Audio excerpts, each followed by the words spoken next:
They called him the man who could make a guitar cry. Keith Urban, a name that once meant safety, melody, devotion. For decades, he was the gentle heartbeat of country music, the husband every woman dreamed of, the man who sang of love not as fantasy, but as forgiveness. When he stood beside Nicole Kidman, the world saw grace made human. Two Australians, two survivors, two stars burning in the same light. But even light, when it burns too long, begins to cast a shadow. It started quietly, as these things always do. A glance that lasted too long, a smile that carried something unsaid, a performance that felt too alive. The audience saw it before he did. On a night filled with golden lights and champagne laughter, Keith Urban shared the stage with a woman whose voice was both innocence and fire, Kelsea Ballerini. She was the rising princess of country pop, half his age, but carrying the same kind of ache in her tone that had once made him famous. Their duet began as a tribute, just a simple merging of voices. But as the music unfolded, something electric happened. Not between the instruments, but between souls. The way he looked at her wasn't mentorship. It was memory. It was recognition. The crowd felt it, so did the cameras. Twitter burned before the final note faded. Did you see that? The way he looked at her? It wasn't just a song. Rumors flooded faster than melodies. Studio insiders whispered about late-night sessions, lyrics too personal to be fiction, text exchanges filled with creative metaphors that sounded a little too intimate. Every time Keith spoke about a new wave of inspiration, people couldn't help but wonder who that wave was. In his latest concert, he introduced a song called Whispers in the Rain. It wasn't on any album, it wasn't planned, just him, his guitar, and words that felt like a confession wrapped in poetry. She came like thunder wrapped in quiet, he sang, and I forgot the sound of my own silence. Fans gasped. Nicole Kidman smiled in the audience, but her eyes lingered a second too long, as if she too had heard the truth hidden in the melody. The press went feral. Is this art, or is this the beginning of something real? Keith laughed it off. It's just music, he said. But in Nashville, people know better. Music has always been where truth hides. Behind every glittering award shelf lies a story no one dares to sing. Behind every legend is a moment when the heart decides to betray its own peace. And for Keith Urban, the man who once promised the world that love could be eternal, a single connection now threatened to rewrite his entire song. The question that haunts every fan tonight isn't whether he loves or sins, but whether he's still the same man he once sang about. And in that uncertainty, the city listens, waiting for the next note, the next truth, the next heartbreak set to a perfect tune. Before the sold-out stadiums and the flash of platinum lights, there was a small boy standing barefoot in the red dust of Queensland, Australia. A child with tangled blonde hair holding a guitar too big for his body and a silence too heavy for his years. His name was Keith Lionel Urban, born in Whangarei, New Zealand in 1967, to a father who drove trucks and a mother who sold hope in the form of cheap trinkets. Their family moved constantly, chasing work, chasing a future that never quite arrived.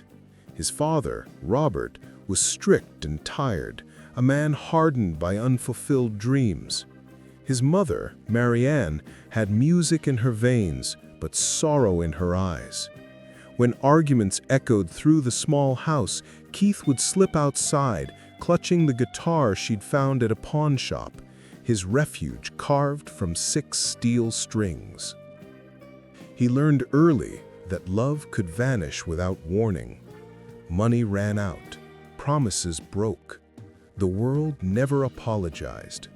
At school, other boys mocked his accent, his quietness, his obsession with songs by Johnny Cash and Don Williams, music no one his age understood. Yet the rhythm of country music spoke to him in a language deeper than words. It was the sound of truth, he would later say, rough, raw, and real. By 10, he was performing at local fairs, his tiny hands moving across the frets like they were maps to another life. The applause filled the emptiness he didn't yet know how to name. But every night, when the noise died down, the same ache returned, that small whispering voice asking if he'd ever be enough. His father pushed him harder, play cleaner, sing louder, don't mess it up. Praise rarely came, correction was constant. Each criticism left a scar, but also a strange hunger, a need to prove, to please, to perform. It was the seed of perfectionism that would one day win him Grammys and cost him peace. When adolescence came, so did the chaos. Alcohol first entered his world not as pleasure, but as permission to stop feeling for a moment. He saw adults drink to forget, and soon he learned to do the same. By 17, he could outplay most musicians twice his age and outdrink them too. The two gifts grew together like twins born of pain. And yet, amid the noise, there were flashes of grace. His mother's voice humming from the kitchen, the smell of rain on the tin roof, the first time he heard applause that wasn't pity, but awe.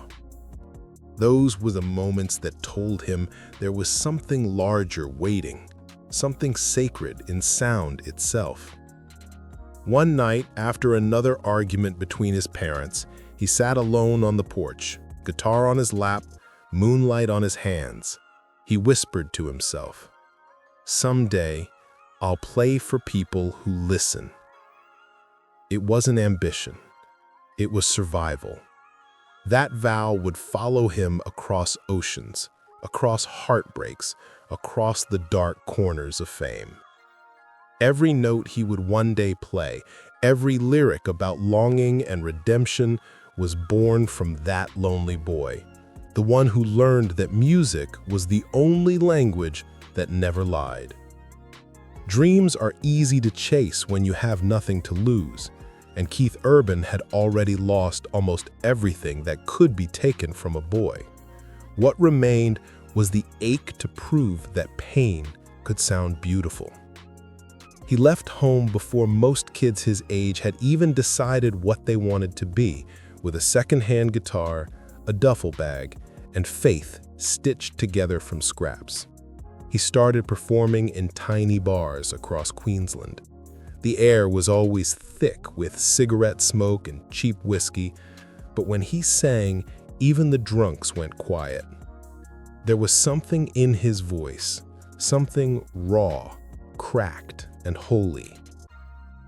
For years, he lived out of motels and borrowed couches, playing anywhere they'd let him. He was paid in coins, beer, and sometimes silence. When people clapped, he smiled. When they didn't, he sang harder. His calluses turned into armor. His loneliness turned into melody. But Nashville, that was the dream. The city of legends, the place where hearts were broken in harmony. He'd seen it in magazines, heard its name whispered like a spell. So he saved every cent, sold his old car, and bought a one-way ticket to America. It wasn't what he expected. Nashville wasn't golden, it was gray. Every corner was filled with singers better than him, hungrier than him. He spent nights sleeping in a friend's basement, scribbling lyrics on pizza boxes. Record labels turned him away. Too foreign, too raw, too risky. The polite smiles cut deeper than insults. But he refused to surrender. Music was no longer a dream. It was the only way out. He played in empty bars for strangers who didn't care. And yet, somewhere in the haze of rejection, something extraordinary happened. People started to remember his name. His guitar solos were lightning. His voice, smoke and fire. He didn't sound like Nashville. He sounded like every emotion Nashville had forgotten. By the late 1990s, he caught the ear of Capitol Records. His first album, simply titled Keith Urban, landed in 1999 and changed everything. But for the Grace of God shot to #1, and suddenly, that barefoot boy from Caboolture was the new prince of country music. Yet with fame came ghosts. The faster he rose, the louder the noise inside him grew. He started to drink more. Success, it turned out, was just another addiction with a prettier bottle. By the 2010s, Keith Urban was no longer just a country singer. He was a myth in motion. His concerts weren't performances, they were pilgrimages. Fans came not only to hear his voice, but to feel the pulse of their own heartbreak reflected through it. Every lyric was a confession, every chord a piece of his soul. Beside him stood Nicole Kidman, ethereal, luminous, steadfast. The world adored them together. Hollywood royalty and Nashville's poet, hand in hand, walking red carpets like they were strolling through heaven itself. They seemed untouchable, proof that love could survive fame, addiction, and the endless spotlight. But even fairy tales tremble when reality begins to hum beneath the music. Fame changed everything. It gave Keith everything he'd ever wanted and took away the one thing he needed most: quiet. Every award, every applause, every sold-out show only reminded him that silence no longer existed. The louder the crowd screamed, the lonelier he felt. Still, he worked relentlessly. He released Fuse, Ripcord, Graffiti U, each album a new layer of brilliance. Critics called him the king of country love. Fans saw him as a savior. But deep inside, Keith was searching again, for meaning, for inspiration, for something that felt alive. That was when Kelsea Ballerini appeared, young, hungry, radiant. She was country music's next flame, a woman whose smile carried the kind of pain only old souls understood. She grew up idolizing him. Posters of Keith covered her teenage bedroom walls. She learned to write songs by copying his lyrics line by line. Their worlds collided when she joined The Voice as a guest mentor. Keith, now the seasoned icon, took her under his wing. What began as guidance slowly turned into something more mysterious, a creative kinship that neither of them could quite explain. She'd call him Mr. Urban at first, shy and polite. He'd laugh and say, "Drop the Mr., it makes me sound ancient." They'd talk for hours about songwriting, rhythm, the way pain shapes beauty. Sometimes silence would stretch between them, not awkward, but electric, the kind of silence that feels like a song waiting to be written. Nicole noticed, of course. How could she not? The way his voice softened when he spoke of Kelsea, the light in his eyes when he mentioned her name. But she stayed graceful, as always. After all, Keith had mentored many artists before. Why should this be different? Then came the award shows, their duets, the chemistry impossible to disguise.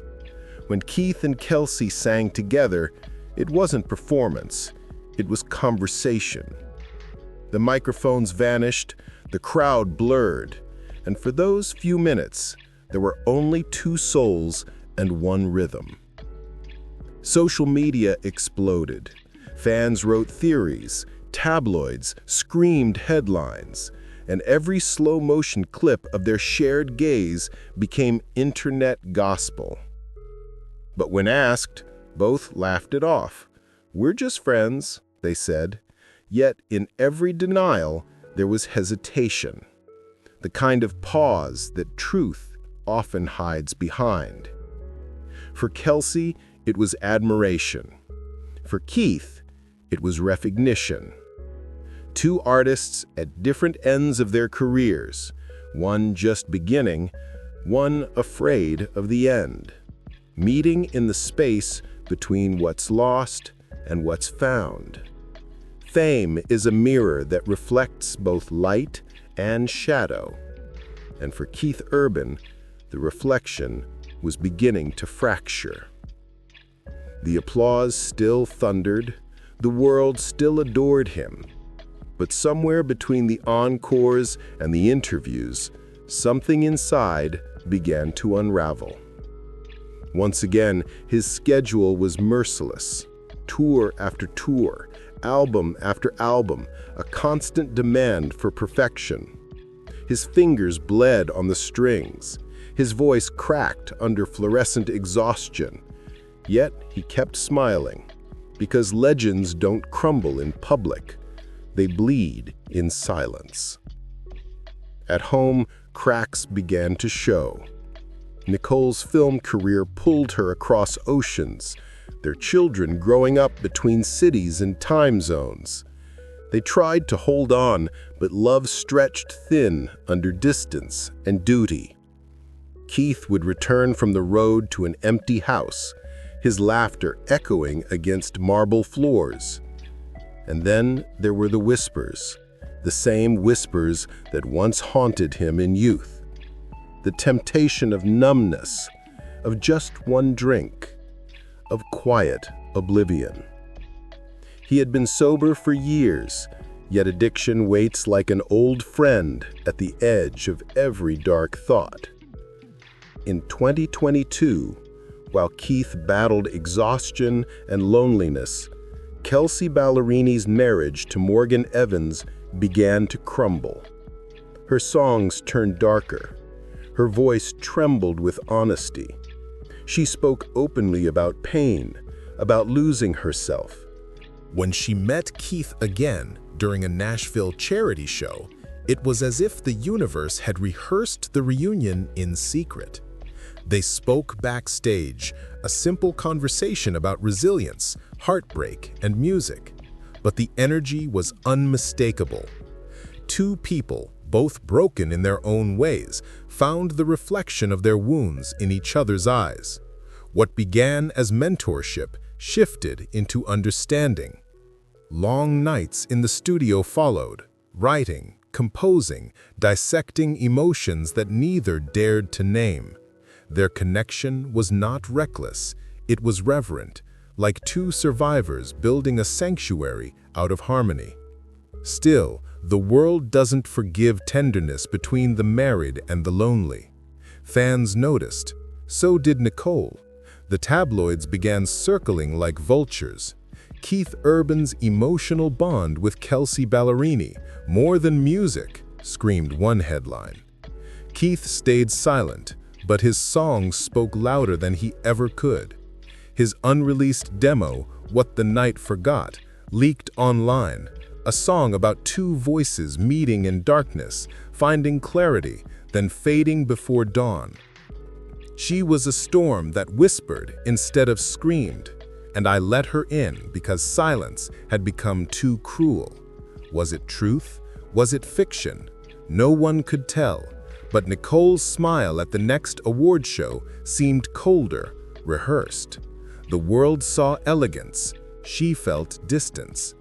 Kelsea, meanwhile, tried to draw boundaries, telling interviewers that Keith was a mentor, a friend, a hero. But heroes can be dangerous when you start believing they understand you more than anyone else. And so what began as inspiration grew into a quiet ache neither could erase. The more they sang, the more it sounded like confession. The more they denied, the more people believed. Behind the curtain, the legend who once conquered addiction found himself addicted again, not to substances, but to connection, to the feeling of being seen by someone who needed him as deeply as he needed redemption. It was the cost of being a legend. You become a symbol for everyone except yourself. And somewhere deep in Nashville, under neon lights and whispered secrets, Keith Urban realized that no melody could save a man from the sound of his own heartbreaking. Every city has a sound, and in Nashville, the quiet between notes carries its own kind of truth. In that silence, Keith Urban and Kelsea Ballerini had built something neither could define. To the world, it was art. To them, it was survival. They began writing together in hidden studios outside of town, away from the lights, away from eyes that turned every breath into rumor. There, stripped of fame and expectation, they spoke not as idol and admirer, but as equals, two weary souls who understood the weight of being adored and misunderstood all at once. She was newly single, rebuilding herself from the ashes of a failed marriage. He was still married, trying to protect the fragile peace he'd promised Nicole years ago. But somewhere between the chords and the quiet laughter, their pain began to rhyme. One night, as rain pattered against the studio roof, they finished a song called "The Quiet Kind of Love." It was haunting, too intimate to be casual, too honest to be fiction. When they played it back, neither spoke. Kelsea wiped a tear from her cheek. Keith turned away, his hand trembling slightly. "We can't release this," he murmured. She nodded. They both knew why. But music has its own rebellion. It refuses to stay buried. Word spread that Keith and Kelsea were crafting something extraordinary, something real. Fans begged for a duet. Producers hinted that the chemistry was unmanufactured. When they performed together again, the stage lights painted them in gold, but their eyes betrayed the calm. The rumors grew teeth, paparazzi photos of them leaving studios late at night, anonymous sources whispering about unspoken feelings. Yet when confronted, both smiled that same wounded smile. It's just art. Nicole, in her quiet grace, stood by Keith at every public appearance. Her hand on his arm looked gentle, but her eyes were searching, not for guilt, but for distance. She once told a friend, "You don't lose a man all at once, you lose him note by note." Still, no scandal ever broke. No proof, no betrayal, just tension, heavy as humidity in July. And in that uncertainty, the myth grew. People didn't need evidence, they needed belief. Because the story of two broken artists healing each other was more intoxicating than truth itself. When Keith finally released "Burning in Silence," fans froze. The lyrics were a confession written in disguise. "You were the calm that felt like chaos, the echo I couldn't unhear. If I never said your name aloud, it's because I never stopped whispering it here." Critics called it his most vulnerable work since Love, Pain, and the Whole Crazy Thing. But to those who listened closely, especially one woman in Tennessee, it sounded like a farewell. In a rare interview, Keith was asked what inspires his songs of late. He paused, smiled faintly, and said, "Sometimes the muse isn't a person. It's what that person awakens in you." And that was all he ever said. Whatever truth lived between him and Kelsea stayed locked within the music, tender, untouchable, eternal. Because some stories aren't meant to be understood, they're meant to be felt. Time has a strange way of blurring the line between what happened and what we only imagined. The headlines have quieted now. The noise has faded into a hum, soft, persistent, almost musical. Nashville has moved on to new gossip, new stars, new songs, but somewhere beneath the surface of that restless city, two names still echo together like a chord that refuses to resolve: Keith Urban and Kelsea Ballerini. Keith is 57 now. The wildness in his eyes has mellowed into something wiser, sadder, more serene. His hair has turned silver at the edges, his voice deeper, his performances slower, more spiritual. When he sings these days, it's less about fame and more about forgiveness. Forgiveness for himself, for the choices he made, and for the silence he kept at his concerts. He still plays the old hits: Somebody Like You, Blue Ain't Your Color, The Fighter. But there's a new tenderness in the way he performs them. It's as if he's singing to ghosts. Sometimes, between songs, he looks into the crowd and smiles that faint, faraway smile, the kind that hides entire chapters behind it. Nicole Kidman stands by him, radiant as ever. She claps, she beams, she holds his hand on red carpets. And maybe that's love. Not perfection, but endurance. The kind of love that stays even when it's been tested by the fire of fame, temptation, and time. She once said in an interview, "You don't stay married to a man like Keith because he's flawless. You stay because you've seen his soul, and you choose it anyway." Kelsea, now in her early 30s, has become a star in her own right. Confident, luminous, finally free. Her songs brim with maturity and quiet wisdom. When asked about Keith in a recent podcast, she smiled softly and said, "He taught me that broken doesn't mean done. Sometimes you meet someone who shows you the parts of yourself you forgot were still beautiful." Then she added, almost to herself, "I hope he knows that the world never got its scandal, never got the confession it wanted. Maybe that's for the best." Because what they shared wasn't betrayal, it was something subtler, more fragile. It was two artists standing in the same emotional storm, recognizing the echo of their own wounds in each other. Keith once said that music is the language of unfinished feelings. Perhaps that's what this was, an unfinished feeling wrapped in melody, carried by time. Years later, during a benefit concert in Nashville, the impossible happened. Keith was performing alone under a single spotlight when he paused mid-set and invited a special friend to join him. The crowd erupted as Kelsea walked on stage. No one expected it. No one breathed. They sang The Quiet Kind of Love, the song they once promised never to release. It was stripped down, acoustic, trembling with honesty. Every word felt like closure and confession all at once. When the final note lingered in the air, they didn't speak. They simply looked at each other. One long, wordless moment, then smiled and walked off opposite sides of the stage. The crowd stood in silence, not daring to clap yet, because some endings don't need applause, they need reverence. That night, Keith wrote one last line in his journal before sleeping.